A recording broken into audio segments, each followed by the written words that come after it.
تو با اسب سفید مهربونی اومدی،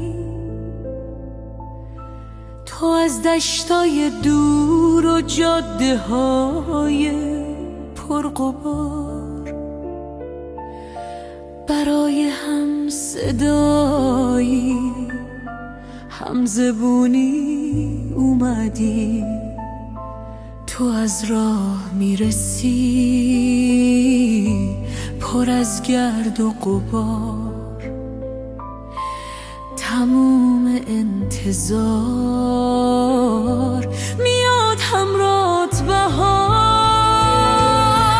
چه خوب دیدنت، چه خوب موندنت، چه خوب پاک کنم غبار و از تنت. غریب آشنا دوست دارم، بیا منو همراهت ببر به شهر قصه ها.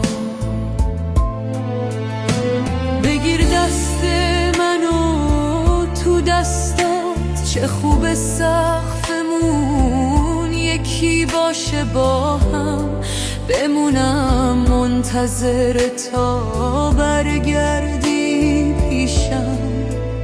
تو زندونم با تو، من آزادم.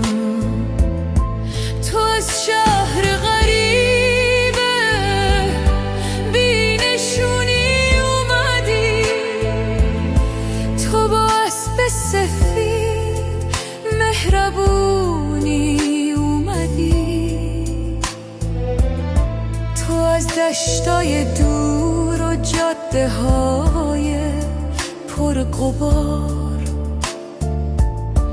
برای هم صدایی هم زبونی اومدی.